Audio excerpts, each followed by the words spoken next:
Hello friends, Margi ERPയുടെ tutorial വീഡിയോയിലേക്ക് സ്വാഗതം. ഇന്നത്തെ വീഡിയോയിൽ ഞാൻ നിങ്ങളുമായിട്ട് ഷെയർ ചെയ്യാൻ ഉദ്ദേശിക്കുന്നത് എങ്ങനെ ബാക്ക് ഡേറ്റഡ് പർച്ചേസ് എൻട്രി മാർഗിൽ ചെയ്യാം എന്നുള്ളതാണ്. അതിനുവേണ്ടി ഞാനൊരു ബാക്ക് ഡേറ്റഡ് ഇൻവോയ്സ് പ്രിപ്പയർ ചെയ്ത് വെച്ചിട്ടുണ്ട്. കാരണം 30 ഒക്ടോബർ 2025 നമ്മുടെ ഇൻവോയ്സിൻ്റെ ഡേറ്റ്. നമ്മുടെ കറണ്ട് ഡേറ്റ് 2 നവംബർ 2025. ഈ 2/11/2025 എന്നുള്ളത് ഞാൻ റീപ്ലേസ് ചെയ്ത് ഞാൻ ബാക്ക് ഡേറ്റ് കൊടുക്കുകയാണ്. അവിടെ ടൈപ്പ് ചെയ്ത് മാനുവലി കൊടുക്കുകയാണ്. അതിനുശേഷം നമുക്കൊരു വാർണിംഗ് മെസ്സേജ് വരും. കാരണം ഇത് ബാക്ക് ഡേറ്റഡ് ആണ്, നിങ്ങൾക്ക് ചെയ്യാൻ സിസ്റ്റം ഡേറ്റുമായിട്ട് വ്യത്യാസമുണ്ടെന്ന്. യെസ് കൊടുക്കുക. അതിനുശേഷം പാർട്ടിയെ സെലക്ട് ചെയ്ത് കൊടുക്കുക. എൻ്റെ ഈ കേസിൽ പാർട്ടി ഇല്ലാത്തതിനാൽ സപ്ലയറെ ഞാൻ പുതിയതായിട്ട് ക്രിയേറ്റ് ചെയ്യുകയാണ്. ക്രിയേറ്റ് ചെയ്യാനുള്ള ഷോർട്ട് കീ F2 ആണ്. അതിനുശേഷം സപ്ലയറുടെ അഡ്രസ്സ് ക്രിയേറ്റ് ചെയ്യുന്നു. അതിനുശേഷം മൊബൈൽ നമ്പർ കൊടുക്കുകയാണ്. മൊബൈൽ നമ്പർ നമ്മുടെ കയ്യിൽ ഇല്ലാത്ത പക്ഷം 3 പ്രാവശ്യം എൻ്റർ അടിച്ച് കഴിഞ്ഞാൽ അവിടെ നിന്ന് സ്കിപ്പായി പോകുന്നതാണ്. അത് കഴിഞ്ഞ് പാർട്ടിയുടെ GST നമ്പർ എൻ്റർ ചെയ്യുന്നു.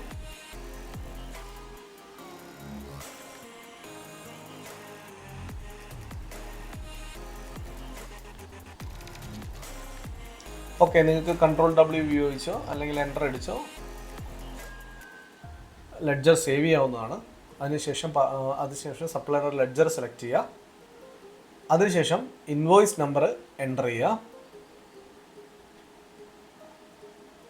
നമുക്ക് കാണാം ബാക്ക് ഡേറ്റ് വന്നിട്ടുണ്ട്. ഇനി ഐറ്റംസ് നിങ്ങളുടെ കയ്യിൽ ലിസ്റ്റ് ഉണ്ടെങ്കിൽ ഐറ്റം ഡയറക്റ്റ് പിക്ക് ചെയ്ത് കൊടുക്കുക. അല്ലാത്ത പക്ഷം നിങ്ങൾ പുതിയ ഐറ്റം ആണെങ്കിൽ ക്രിയേറ്റ് ചെയ്യുക. ഞാൻ ഇവിടെ പുതിയ ഐറ്റമായിട്ട് ക്രിയേറ്റ് ചെയ്യുകയാണ്. എൻ്റെ പ്രോഡക്റ്റ് വയറാണ്. നിങ്ങൾക്ക് കമ്പനി, ഗ്രൂപ്പ്, കാറ്റഗറി ഒക്കെ ഉണ്ടെങ്കിൽ കൊടുക്കാം. ഇനി HSN കോഡ് ഉണ്ടെങ്കിൽ HSN കോഡ് പിക്ക് ചെയ്യാം. അതിന് വേണ്ടിയിട്ട് നോ കൊടുക്കുക. അപ്പോൾ നമുക്ക് പിക്ക് ചെയ്യാനുള്ള സ്ക്രീൻ വരും. ആ സ്ക്രീനിൻ്റെ അകത്തുനിന്ന് നമുക്ക് പിക്ക് ചെയ്യാം. എനിക്കിവിടെ ഇല്ലാത്തതുകൊണ്ട് F2 അടിച്ച് ഞാൻ പുതിയത് ക്രിയേറ്റ് ചെയ്യുകയാണ്. ഞാൻ ഐറ്റത്തിൻ്റെ HSN കോഡും അതുപോലെ ഷോർട്ട് നെയിമും കൊടുത്തു. അതിനുശേഷം 18% GST ഉള്ള പ്രോഡക്റ്റ് എന്ന 9 CGST SGST കൊടുത്തു. സേവ് ചെയ്യുന്നു. അക്കൂട്ടത്തിൽ തന്നെ ബാക്കി പ്രോഡക്റ്റുകളുടെയും കൊടുക്കുകയാണ്. കാരണം ഞാൻ ജോലി ഒത്തിരി ഫാസ്റ്റായിട്ട് ചെയ്യാൻ വേണ്ടിയിട്ട്, എളുപ്പത്തിലാക്കാൻ വേണ്ടിയിട്ടാണ്. ബാക്കി HSN കോഡും ആ സ്ക്രീനിൽ തന്നെ സേവ് ചെയ്ത് കൊടുക്കുകയാണ്. നിങ്ങൾക്ക് ഇൻഡിവിജ്വലായിട്ടും അതുപോലെ തന്നെ ഇങ്ങനെ ഗ്രൂപ്പായിട്ടും മൾട്ടിപ്പിളായിട്ടും നിങ്ങൾക്ക് HSN കോഡ് സേവ് ചെയ്യാവുന്നതാണ്. HSN കോഡിനോടൊപ്പം തന്നെ GST റേറ്റും സേവ് ആവും. നമുക്കിവിടെ കാണാം HSN കോഡും GST റേറ്റും സെറ്റായിട്ടുണ്ട്. അതിൽ ആ പ്രോഡക്റ്റിൻ്റെ HSN കോഡും GST എടുക്കുക. അതിനുശേഷം പ്രോഡക്റ്റിൻ്റെ റേറ്റ് കൊടുക്കുക. ഞാനിവിടെ MRP സെറ്റ് ചെയ്യുകയാണ്. അതുപോലെ തന്നെ സെല്ലിംഗ് റേറ്റ് A ആയിട്ടും സെറ്റ് ചെയ്യുകയാണ്. ബാക്കി ക്രെഡൻഷ്യൽസ് നിങ്ങൾക്ക് ഏതെങ്കിലും കൊടുക്കേണ്ടതുണ്ടെങ്കിൽ കൊടുക്കാം. അതിനുശേഷം സേവ് ചെയ്യുക. നമുക്ക് പ്രോഡക്റ്റ് ലിസ്റ്റായി വന്നിട്ടുണ്ട്. പ്രോഡക്റ്റ് എൻ്റർ ചെയ്യാം. ക്വാണ്ടിറ്റി 100 ആണ്. ഞാൻ അതിൻ്റെ 100 എന്നുള്ള ക്വാണ്ടിറ്റി കൊടുക്കുന്നു. അതുപോലെ തന്നെ റേറ്റ് കൊടുക്കുന്നു. എൻ്റർ അടിച്ച് അടുത്ത രണ്ടാമത്തെ ഐറ്റം സെയിം ആയിട്ട് തന്നെ ക്രിയേറ്റ് ചെയ്യുന്നു. മുമ്പേ ക്രിയേറ്റ് ചെയ്തതുപോലെ തന്നെ രണ്ടാമത്തെ ഐറ്റവും ക്രിയേറ്റ് ചെയ്യുന്നു. നിങ്ങൾക്ക് ആവശ്യമുണ്ടെങ്കിൽ നിങ്ങൾക്ക് കമ്പനികളൊക്കെ കറക്റ്റായിട്ട് ക്രിയേറ്റ് ചെയ്യാം. അതുപോലെ കമ്പനി, ഗ്രൂപ്പ്, കാറ്റഗറി ഒക്കെ ക്രിയേറ്റ് ചെയ്യുകയാണെങ്കിൽ നിങ്ങൾക്ക് കറക്റ്റായിട്ട് അതിൻ്റെ റിപ്പോർട്ട് എടുക്കാവുന്നതാണ്.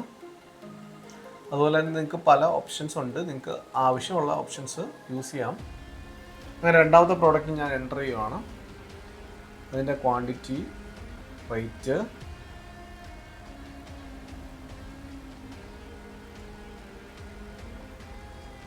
എൻ്റർ ചെയ്തു. ഇനി മൂന്നാമത്തെ ഐറ്റം ക്രിയേറ്റ് ചെയ്യാം. അതിനായി F2 ബട്ടൺ ക്ലിക്ക് ചെയ്യുക. മൂന്നാമത്തെ ഐറ്റം സെലക്ട് ചെയ്യാം. കുറച്ച് ഫാസ്റ്റായി പോവുകയാണ്. MRP കൊടുക്കാം.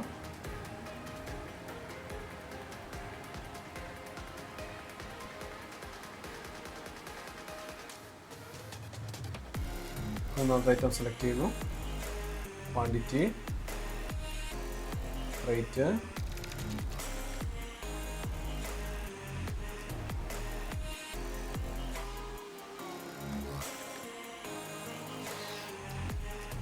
അങ്ങനെ Ctrl+W അടിച്ച് ഞാൻ ഇൻവോയ്സ് സേവ് ചെയ്യുന്നു. അടുത്തായി എൻ്റർ അടിച്ച് ചെയ്യുമ്പോൾ ഓട്ടോമാറ്റിക്കലി ഫിഗർ റൗണ്ട് ഓഫ് ചെയ്യുന്നതാണ്. ഇപ്പം നമ്മുടെ ഇൻവോയ്സ് വാല്യൂ നമ്മുടെ പർച്ചേസ് ബില്ലുമായിട്ട് കമ്പയർ ചെയ്ത് നോക്കാം. 91,290 ആണ്, ഇവിടെ 91,290 ആണ്. ഇങ്ങനെയാണ് മാർഗിൽ ഒരു ബാക്ക്ഡേറ്റഡ് പർച്ചേസ് ഇൻവോയ്സ് എൻ്റർ ചെയ്യുന്നത്. മാർഗ് സോഫ്റ്റ്വെയറുമായിട്ട് നിങ്ങൾക്ക് എന്തെങ്കിലും കാര്യങ്ങൾ കൂടുതൽ അറിയണം എന്നുണ്ടെങ്കിൽ നിങ്ങൾക്ക് ഈ സ്ക്രീനിൽ കാണുന്ന നമ്പറിൽ ബന്ധപ്പെടാം. അതുപോലെ മാർഗ് സോഫ്റ്റ്വെയറുമായിട്ട് ബന്ധപ്പെട്ടിട്ടുള്ള ഡൗട്ടുകൾക്കും മാർഗ് സോഫ്റ്റ്വെയർ പർച്ചേസ് ചെയ്യുന്നതിന് വേണ്ടിയിട്ട് കേസ് ഓഫ് ടെക്നോളജീസിനെ കണക്ട് ചെയ്യാം. Thanks for watching.